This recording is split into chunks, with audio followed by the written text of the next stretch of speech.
வணக்கம் மக்களே. இந்த வீடியோவில் வந்து சில விஷயங்களை பற்றி டீட்டெயிலாக நம்ம பேச போகிறோம். இது வந்துட்டு விமர்சன வீடியோ கிடையாது, குறைபாடுகளின் சுற்றுதல் தான். ஏன்னா நடக்கிற குறைகளை நம்ம சுட்டி காட்டல அப்படின்னு சொன்னால் அது அப்படியே ட்ராவல் ஆகிட்டே இருக்கும்.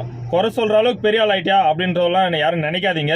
உண்மையிலேயே இந்த விஷயத்தை நான் வந்து இதை நாமளே புரிஞ்சிக்க வேண்டிய விஷயம் என்ன அப்படின்னு சொன்னால், கடந்த சில தினங்களுக்கு முன்னாடி ஒரு தனியார் சேனலுக்கு வந்துட்டு 4 கட்சிகள் வந்து பேட்டி கொடுத்துட்டு இருந்தாங்க. எந்தெந்த கட்சினா, இன்னைக்கு தமிழக வெற்றி கழகத்திற்கு வெளியில இருந்து ஆதரவு கொடுத்திருக்கிற இந்த 4 கட்சிகள்: விடுதலை சிறுத்தைகள் கட்சி, சிபிஐ, சிபிஎம், ஐயுஎம்எல். காங்கிரஸை தவிர்த்துட்டு 4 கட்சிகள் பங்கேற்றுக்கினாங்க. அந்த பங்கேற்றுக்கும் போது அதுல முக்கியமான அதோட தருக்கமே என்னன்னா, அந்த அரங்கத்தோட தலைப்பு என்னன்னா, தாவேக்கோட ஆதரவு எதற்கு இந்த நிலைப்பாடு அப்படின்னு சொல்லிட்டு ஒரு கேள்வியை வைக்கிறாங்க. அந்த இடத்துல வந்துட்டு எல்லாரும் அவங்கவுங்க பாயிண்ட் ஆஃப் வியூ சொல்லிட்டாங்க. சரியா, தெளிவா சொல்லிட்டாங்க.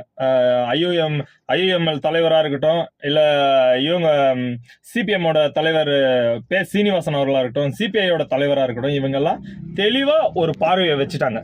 ஆனா நம்ம அண்ணன் திருமாவளவன் அவர்கள் மட்டும், இவர் மட்டும் சில கன்ஃபியூஷன்லயே பேசிட்டு இருக்காரு. அது என்ன விஷயம் நமக்கும் ஒண்ணும் புரியல. திடீர்னு சொல்றாரு, நான் வந்து உள்ள அமைச்சரவையிலே இருந்தாலுமே கூட நாங்க நினைச்சா இந்த அமைச்சரவையிலிருந்து நாங்க வெளியே போகவும் முடியும் அப்படின்னு சொல்றாரு. இது எந்த அர்த்தத்துல, எந்த அடிப்படையில சொல்றாருன்னு தெரியல. ஏன்னா அவங்க ஓபனா சொல்லிட்டாங்க.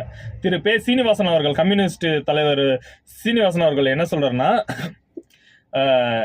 தெளிவா சொல்றாரு, திமுகன்ற ஒரு கூட்டணி இப்ப இல்ல, உடஞ்சிருச்சு, அது முடிஞ்சிருச்சு கதை. இனிமே வந்து அங்க போய் கூட்டணி வச்சு இங்க ஒரு ஸ்ட்ராட்டஜியும், இங்க ஒரு ஸ்டாண்டையும், அங்க ஒரு ஸ்டாண்டையும் கொடுக்க முடியாது. 2 கப்பல்ல பயணம் செய்ய முடியாது. தாவேகாவுக்கு ஆதரவுன்னு சொல்லிட்டு திமுக கூட்டணியில போயிட்டு இருக்க முடியாது. நாங்க வந்து திமுகவோட இருக்கிற உறவு நீடிக்கும்.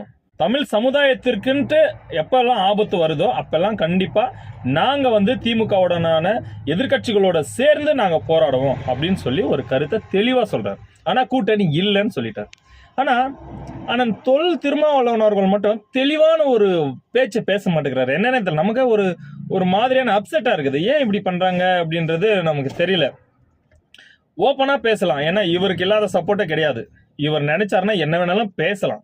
முக்தார் அவர்கள் ஒரு கூட்டத்துல சொன்னாரு, எல்லா கட்சிகளும் அவங்கதான் வந்து திருமாவளவனோட வந்து கூட்டணி வச்சுக்கிறாங்க, இவரு இப்ப யாருக்கிட்டையும் கூட்டணி வச்சுக்கிறது அப்படின்னு சொன்னாரு. இது ஏறக்குறைய உண்மைதான்.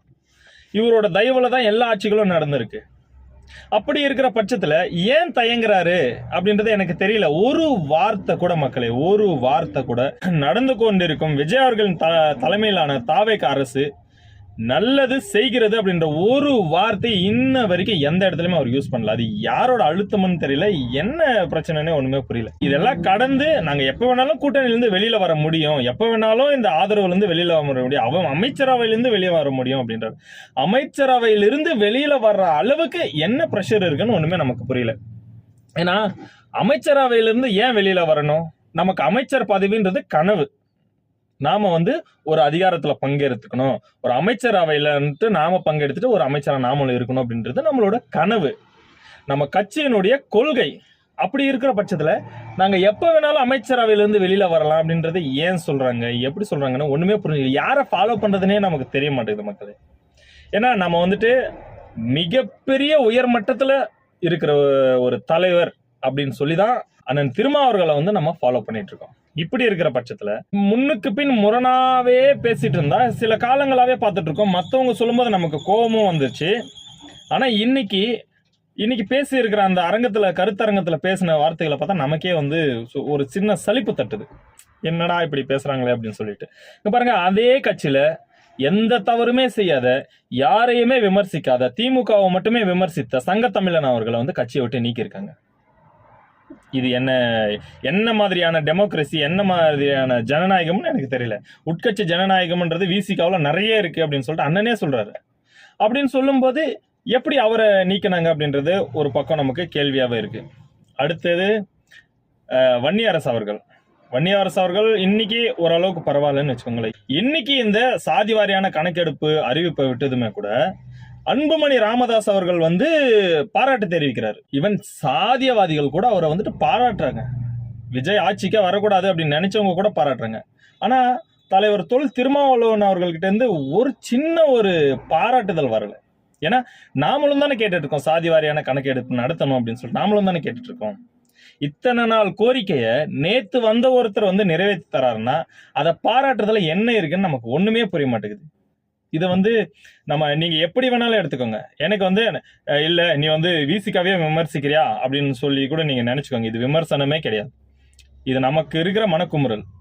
ஏன்னா இப்பேற்பட்ட ஒரு தலைவன், இந்த தலித் மக்களுடைய ஒரே ஒரு நம்பிக்கை தலைவர் தொல் திருமாவளவன் அப்படி இருந்த காலம்தான் இன்ன வரைக்கும் நீடிக்குது. அந்த நம்பிக்கை திரு விஜய் அவர்கள் கிட்ட போயிடக்கூடாது அப்படின்றதுதான் என்னோட ஒரு ஆதங்கம்.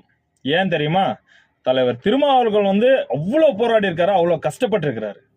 விஜய் அவர்கள் கிட்ட போறது தப்புன்னும் கிடையாது, ஆபத்து ஒன்றும் கிடையாது. அவர் இன்னும் நல்லா பெட்டரா பண்ணுவாரு.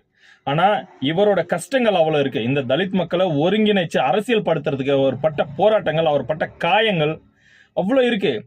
சின்ன விஷயத்துக்காக, யாரோ ஒருத்தருடைய அழுத்தத்துக்காக நீங்க வந்து செய்யற காரியம், நீங்க மனசு விட்டு பாராட்டுங்க. எல்லாரையும் பாராட்டுறவர் தான். எதிரா நிக்கிற பார்ப்பனர்களை கூட நீங்க பாராட்டுறவர். அப்படி இருக்கும்போது ஒரு அரசு, நம்மளுடைய ஆதரவுல நடக்கிற ஒரு அரசு இவ்வளோ நல்ல காரியங்களை செய்து ஒரு வார்த்தை வாய் திறந்து பாராட்டலாமே. பாராட்டலன்னா கூட சரி, அமைதியா இருக்கலாமே. இல்ல நாங்க பிச்சுட்டு போயிருவோம் சொல்லிட்டு யாருக்கோ ஆதரவா நீங்க செயல்பட்டு இருக்கிறது என்ன மாதிரியான போக்குன்னு நமக்கு தெரியல. ஏன் பிச்சுட்டு போகணும்? அப்ப அமைச்சரவை அதிகார பகிர்வுன்னா குறிப்பிட்ட கட்சிகள் கிட்ட மட்டும்தான் தேவையா? அப்ப நீங்களும் அந்த சனாதனத்தை தானே ஃபாலோ பண்றீங்க. அப்போ தளபதி விஜய் அவர்கள் கொடுக்கிற இந்த அதிகார பகிர்வுன்றது உங்களுக்கு மதிப்பிடவே பெருமதிப்பாவே தெரியல.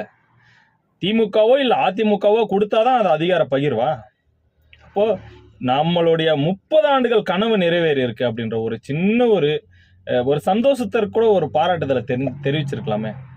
அதுல எதை கேட்டாலும் மற்ற மாநிலங்கள்ல செஞ்சிருக்கு, 8 அமைச்சர்கள் கொடுத்திருக்காரு அப்படின்னு சொன்னா, கர்நாடக மாநிலத்தில் 7 கொடுத்திருக்காங்க, 6 கொடுத்திருக்காங்க அப்படின்னு சொல்றாங்க. அங்க பீகார்ல கொடுத்திருக்காங்கன்னு சொல்றாங்க. மற்ற மாநிலங்கள்ல நிறைவேற்றிருக்காங்க அப்படின்னு சொல்லி இருக்கிறாங்க. ஆனா தமிழ்நாட்டுல இன்ன வரைக்கும் நடக்காததான் நடத்தி காட்டி இருக்கிறாரு. அப்படி இருக்கிற பட்சத்துல அவருக்கு ஒரு சின்ன பாராட்டுதலை தெரிவிக்கலாமே. என்ன தப்பு இருந்துற போது அதுல? அதுதான் நமக்கு ஒரு ரொம்ப வந்து உறுத்திட்டே இருக்கு. இந்த வீடியோ பண்ணலாமா வேண்டாமான்னு கூட யோசிச்சேன். இல்ல, உண்மையை உள்ளதபடியே கண்டிப்பா பேசி ஆகணும் அப்படின்ற ஒரு கட்டாயத்துல நம்ம இருக்கிறதுனால கண்டிப்பா இதை பேசி ஆகணும் அப்படின்னு தான் இந்த வீடியோவை மேட் பண்ண. மக்களே, தயவு செஞ்சு இதை வந்து யாரும் வந்து விமர்சனமா எடுத்துக்காதீங்க. கண்டிப்பா நம்ம மேல குறை இருந்தா நாமளே மாத்திக்க வேண்டிய அவசியங்கள் இருக்கு. அதனாலதான் இந்த வீடியோவை மேட் பண்றேன். தயவு செஞ்சு பெரிய பெரிய தலைவர்கள் வார்த்தைகளை தெளிவா பேசி இந்த மக்களின் நம்பிக்கையை கெடுத்துறாம பாத்துக்கணும்ன்றத நம்மளோட வேண்டுகோளாக வச்சுக்கிறேன். அடுத்த ஒரு வீடியோல சந்திக்கிறேன். நம்ம சேனலை சப்ஸ்கிரைப் பண்ணாதவங்க தயவு செஞ்சு சப்ஸ்கிரைப் பண்ணிக்க மக்களை. இந்த வீடியோவை ஷேர் பண்ணுங்க. அடிமட்ட தொண்டர்கள் வரைக்கும் இந்த வீடியோ போய் சேரட்டும் மக்களே. நன்றி மக்களே.